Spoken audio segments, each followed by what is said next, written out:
strength's gone.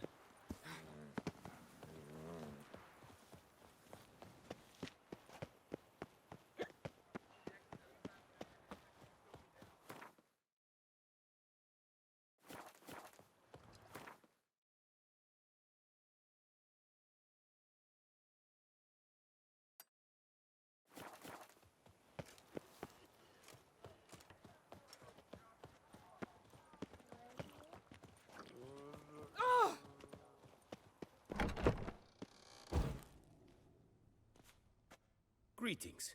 I hope your search goes well. What do you have on offer?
Would you craft something for me?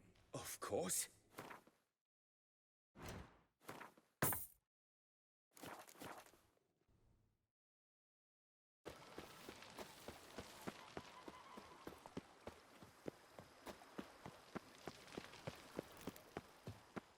Welcome home, sir. I am Barnabas Basil Fauti. By order of the Duchess, I shall serve you as Major Domo of Corvo, Bianco.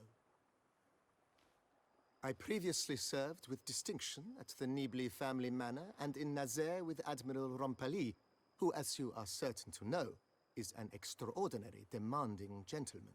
Whoa, Barnabas Basil. One thing you ought to know. I'm not your typical landed gentleman. Truth be told, this is the first real property I've ever owned. Oh, in that case, you must leave it all to me. I shall organize, see to everything, and whip the house into order. I dare say this place will soon be the most prosperous vineyard around. Great. Can already see I'm in good hands. Vineyard comes across as a place with a rich history. Know who owned it before me? Baron Rossel, who went bankrupt, forcing him to sell the estate to the Duchess. The Baron, in turn, had purchased it from Monsieur Bolius of the Headsman, a truly colorful man of Ketweni origin. He was actually a headsman? No, not him, but his great-great-great-great-grandfather. Indeed. Apparently, he was a common cut-purse who somehow secured for himself the post of ducal headsman in Beauclair. Went about his work with an exceptional penchant. They say he chopped off more heads than there are grapevines in the ducal vineyards. He never hesitated, not once. Never sliced unevenly, never botched a job. For his exemplary service, the Duke granted him a title and this estate. Monsieur Bolius, on the other hand, was an engineer in his younger years. Once retired, he settled here and took to producing wine. Sadly, Misfortune struck, and he lost his sense first of smell, then of taste. Additionally, he could not drink alcohol. His medic forbade it. Shame that. He gave up making wine? Not at all. He made even more of it. Began throwing wild balls to which he'd invite friends from far and wide in order to treat them to his wine and delight in the fact that at least someone could enjoy it. It's the sort of man he was, Monsieur Bolius. Mind giving me a little tour de Corvo, Bianco? Not in the least. Follow me, please. I think it would be practical to begin on the hill.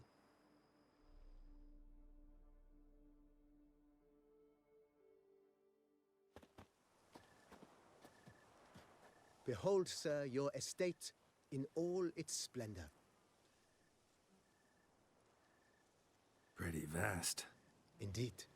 And now, sir, allow me to show you a handful of interesting details. Follow me, please. Been a major domo all your life? Yes, I come from a long line of major domos. My father was a major domo, as was my grandfather before him, as was my great aunt. In fact, she was the one to start the tradition. Great aunt? A hard woman. It is said that already as a child, she knew where she was going and went there. When she arrived in Beauclair, she signed on as a chambermaid at one of the vineyards, then slowly worked her way up to major domo. She dragged the rest of the family up the same path.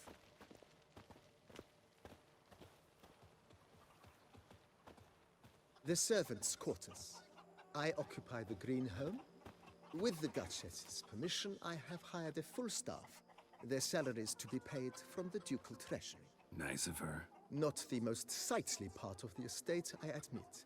But I think it's worthwhile for you as master of the domain to know where the help stays.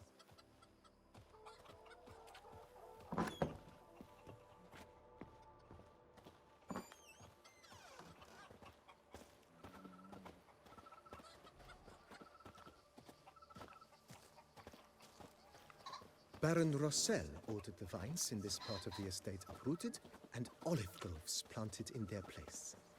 They look beautiful, especially come spring. Don't look at all bad now, either.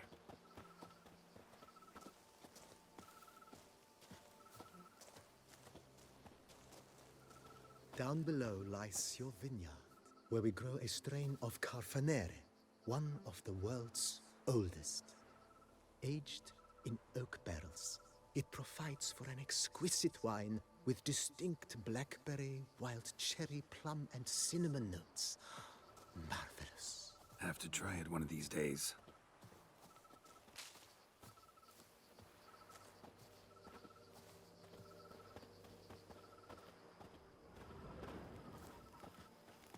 Nice well. Picturesque. Yes, though it ran dry long ago.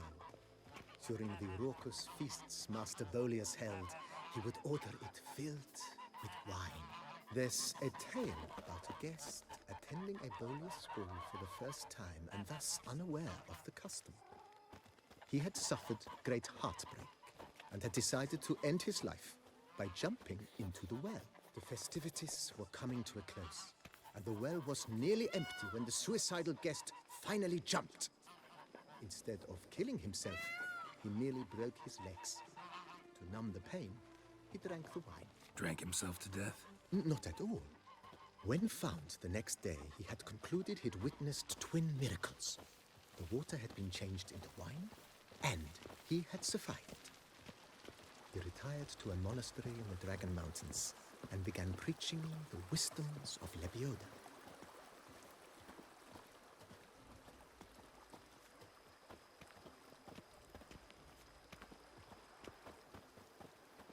Monsieur Bolius's wife Nina kept a garden here.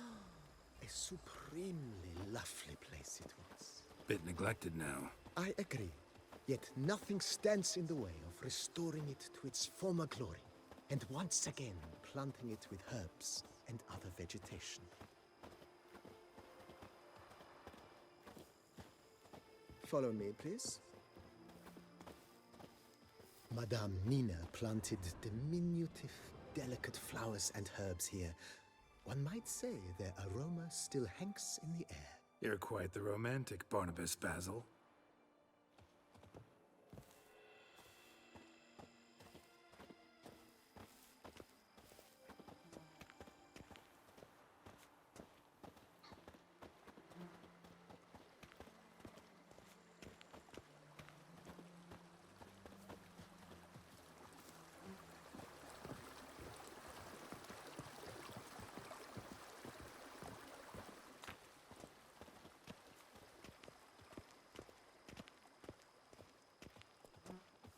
This served as an additional wine cellar in years of plentiful harvests. Bit of work and it'll make a fine stable for Roach.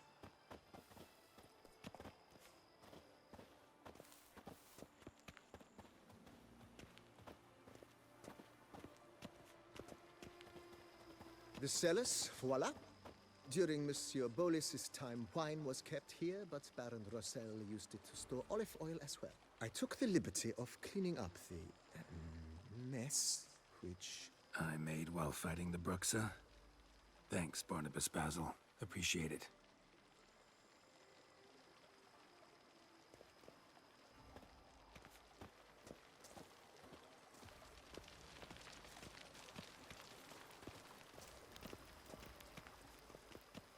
As you can see, the facade is, how to put it, slightly stained. But one cannot deny it, a certain subtle southern charm. True, though it could use a bit of subtle paint.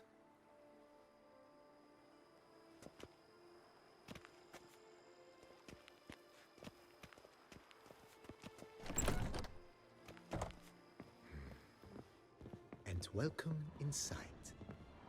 On the left is the master bedroom. On the right, the dining hall and kitchen.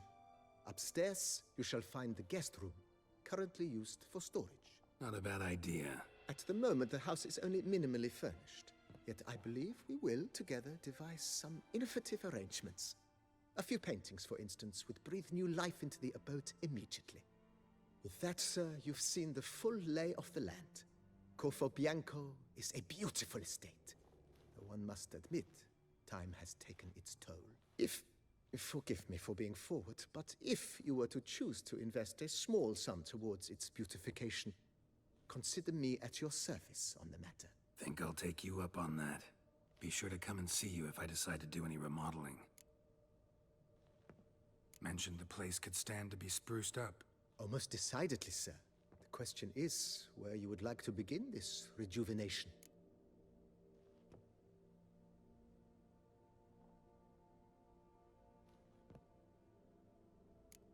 Got these spacious grounds. But maybe it's time to make them more... useful. Oh, yes. We certainly should. The way I see things, given your trade, sir, you would be wise to put in a grindstone and an armorer's table. A good way to start things off, don't you think?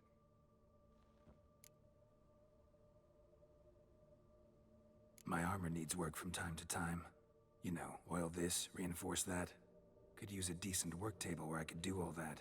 Admiral Rompali once hired a specialist who made the finest armorer's tables this side of the Yaruga. I will contact him at once.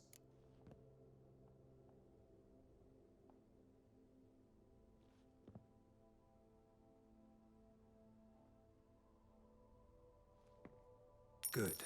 Order me up a table like that. Immediately, sir. I expect it will take at most 1 day to arrive. Will you be needing anything else, sir? In my trade, my blades get dull pretty quick. Could use a grindstone, professional grade. Of course. No one would consider that an unnecessary extravagance, I would wager. Then send out for one, please. A high-quality stone to be set up in the yard. Of course. I shall send a runner to town at once. I believe you shall be grinding to your heart's content by tomorrow. Will you be needing anything else, sir? Know what? Changed my mind. Not in the mood to talk about redecoration today. But I wanted to ask you something else. I shall be glad to answer your every question, sir.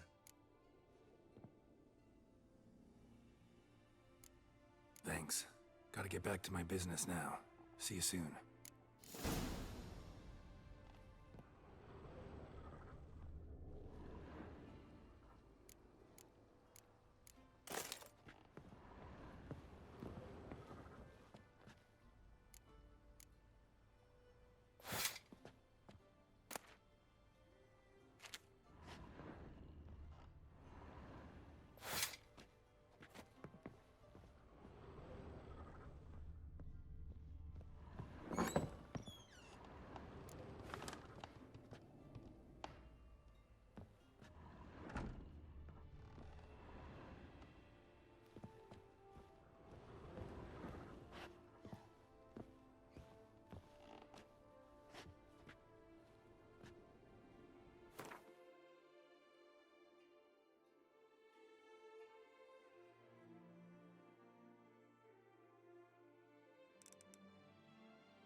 lovely trifles. Whose notion of order is this? Why doesn't someone do something? Truly necessary? And are not. What's this about? The notice, is that it? Are you a witcher, master? Noises at the cemetery. You the one they bother? Yes, yes, and I'm alone in that, it seems. That is, no one else has bothered to take any steps, though all must hear the racket.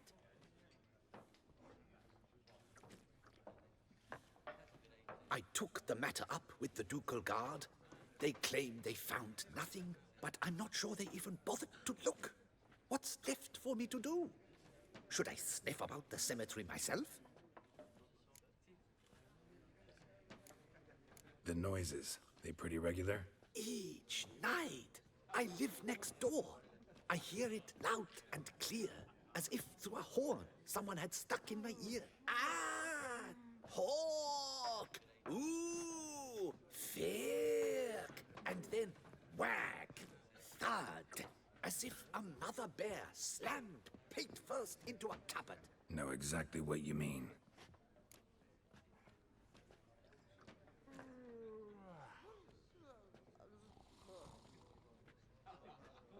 Fine, I'll tend to it. Any victims? Someone go missing recently? Or are we just talking noises? No one's come to harm, thank the gods. Why? Do you think it might be a monster?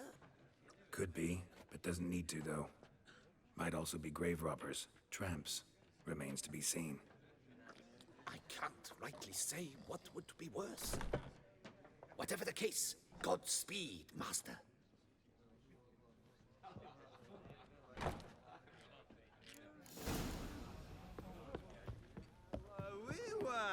A witcher's come. Lovely trifles. Oh, blast. Greetings. I hawked up a bit of sick.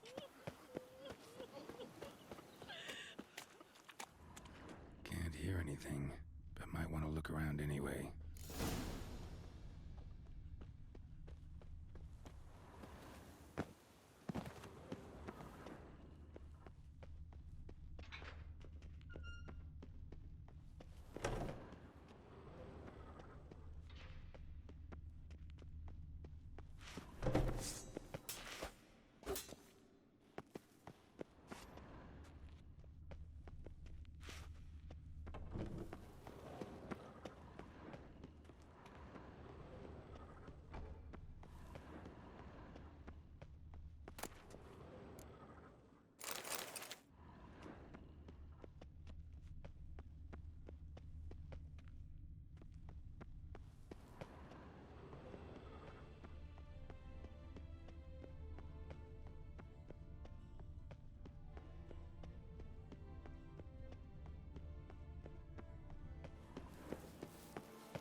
grave robbers.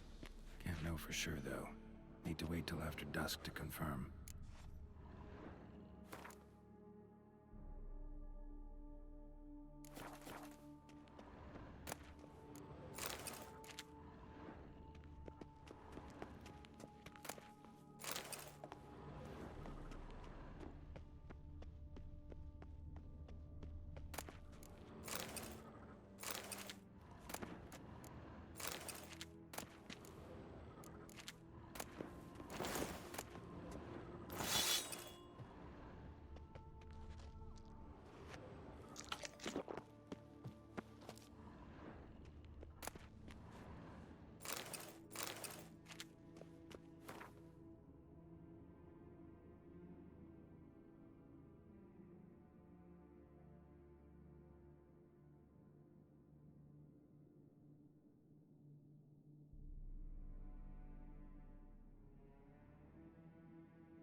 Damn it. More fighting. Noises coming from the catacombs, it seems. So, noises coming from here.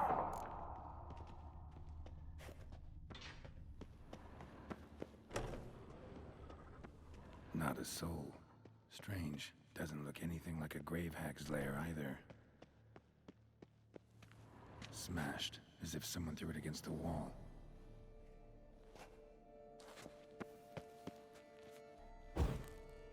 Louis de Corentin died on the day of Saint Zoetham's remembrance. Noises started right around then. Pretty fresh. Funeral wasn't too long ago. Gold. Can't be grave robbers. None worth their salt would have left this.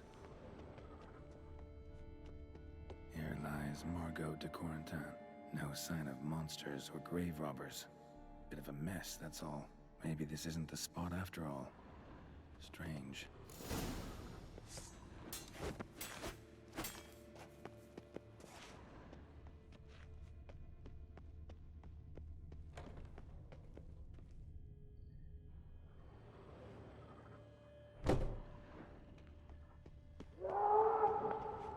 Noise is clearly coming from that tomb.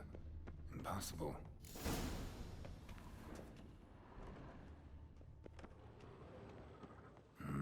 Something's not right. Need to hide, see how things play out.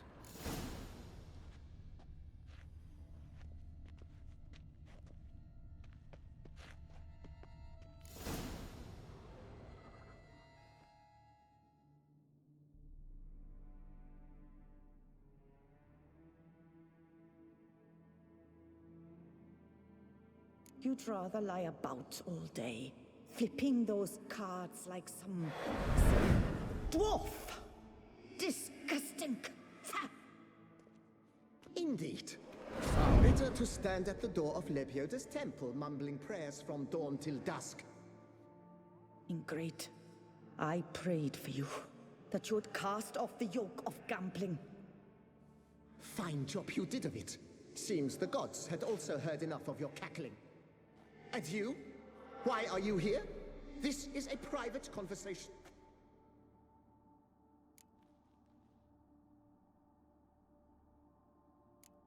What's this argument about, anyway? Sod off! Not your concern. Could help you resolve it. I know not your name, but you must help me. I refuse to spend eternity at the side of this heathen. Remove him from my crypt at once! Slow down. What's the problem? This is my crypt, and this saintly shrew harangues me even in death. An eternity of nagging, the misery! I was blind and a fool to marry him.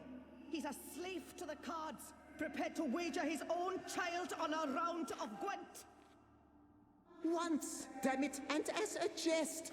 How many times must I explain? And who sank our fortune into some silly statue of Lebioda? Piety. That was my cause. The prophet immortalized would have transformed this land of blasphemy and betting. How was I to know it was all a fraud? Because I warned you some 500 times! Quiet. Shut up, both of you.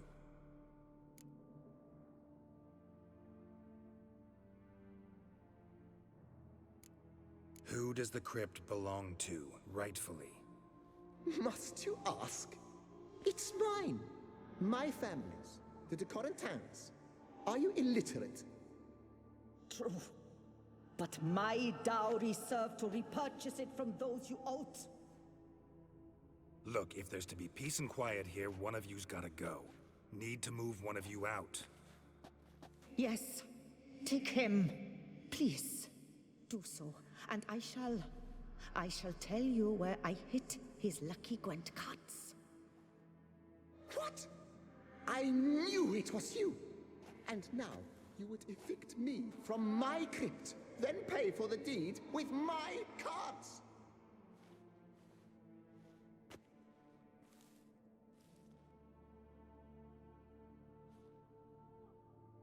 Blast it all! Had I those very cards at the tournament in Belhaven, I'd still be alive. It's your fault, you pox incarnate, that they stabbed me to death. They murdered you for your debts. I had nothing to do with it. Come, I heed this good book-thumping wench. Mind, I know well where she hid those cards. I'll tell you myself, as soon as you've removed her.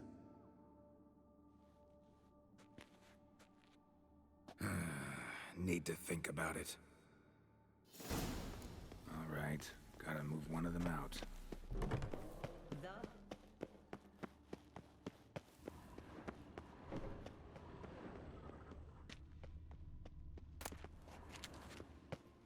Heretic.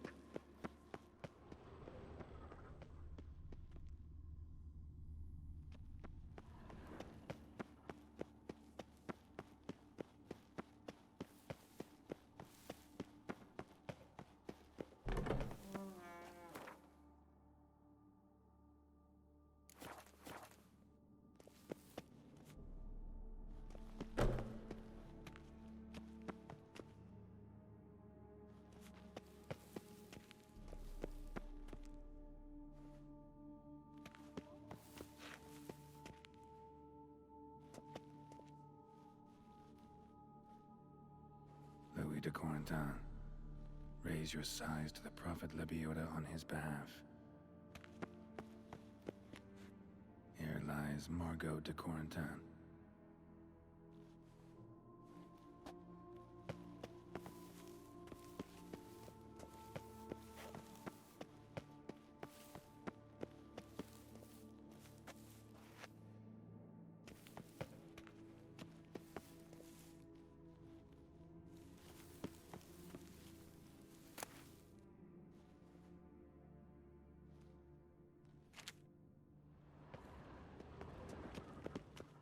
de Corentin. Raise your sighs to the Prophet Lebioda on his behalf.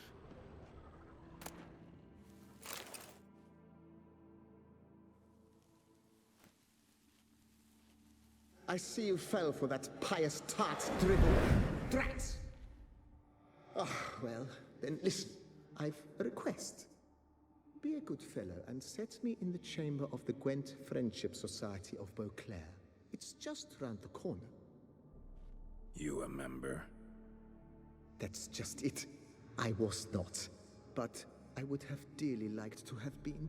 And joining them in death shouldn't bother anyone. Certainly doesn't bother me. I'll do it. Where's this chamber? Once you enter the catacombs, go straight. The chamber will be on your right, near the corridor's mouth, and I thank you.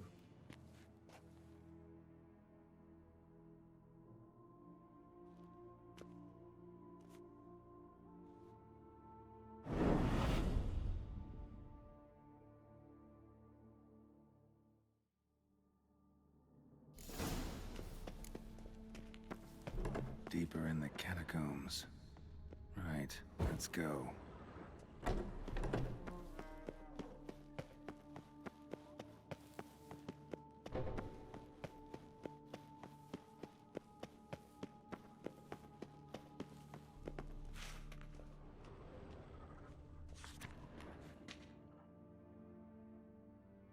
Private chamber. The Right Honorable members of the Gwent Friendship Society of Beauclair. This is it.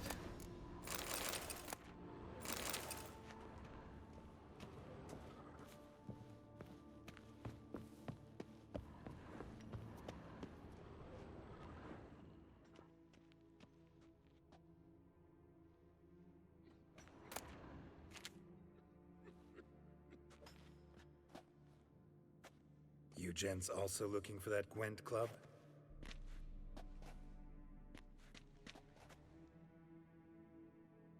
What the poking devils? Who are you? Who sent you? So many questions, so few answers. Blimey, we're the plumbing philosopher. Get the smarmy cap diddler, lads. If I only had a crown for every time a bunch like this.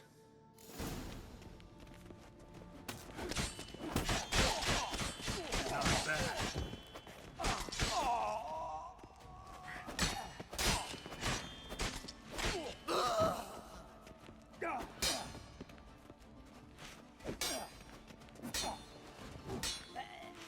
That ought to do.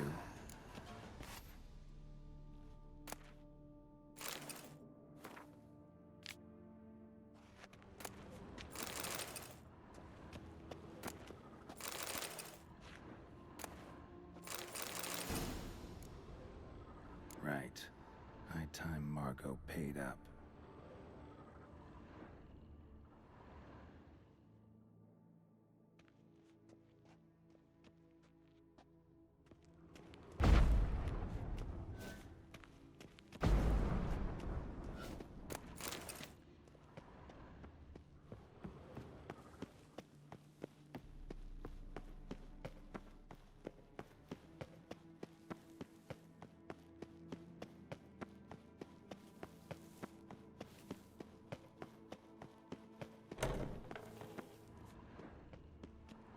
Done. Now where you got those cards? Leave the city through the Cooper's Gate, then veer right. Our house is easily recognized. A tree adorns the sign above the door.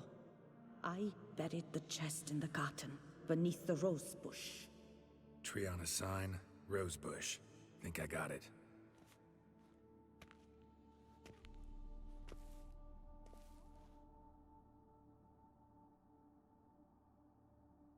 Might I ask what you did with Louis? True, he knew nothing in life but Gwent, but I would still prefer he not spend eternity in a ditch or privy. Don't worry about it. Found him a nice place. Ought to feel right at home. Farewell. Sign. Must be the house.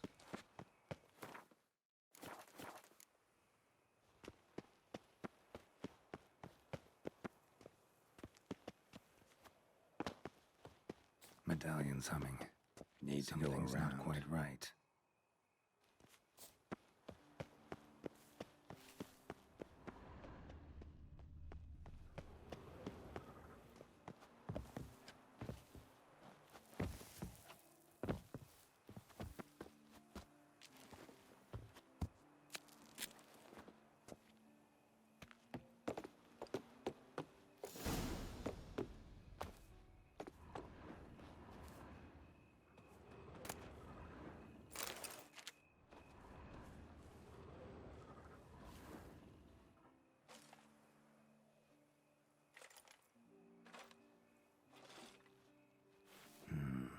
Not here.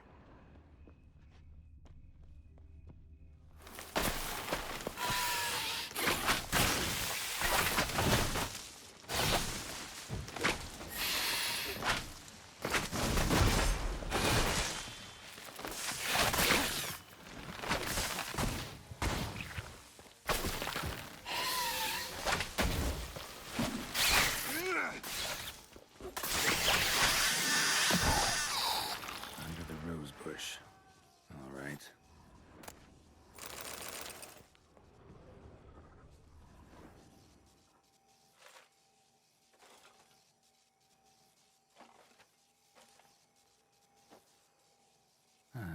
Just like she said. And the Gwent cards, as promised. Be advised. Hey there, I'm done. Cemetery ought to be real nice and quiet now. To sleep in my own bed once more. The clogs has grown intolerably loud. The punters bellow like men possessed. One madman especially, always shouting, "Order in! Order in!" But tell me, at the cemetery, what was it? Beasts, as you claimed?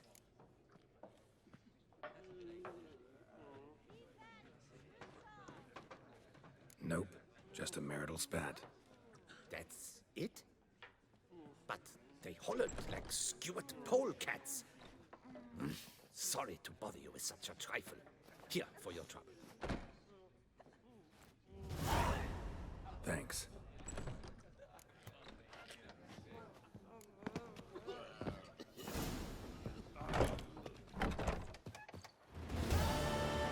Long live Our Lady Anna.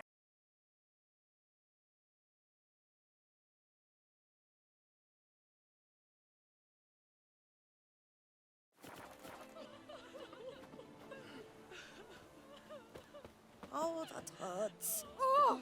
Dump it out your rump and fart to finish. What now?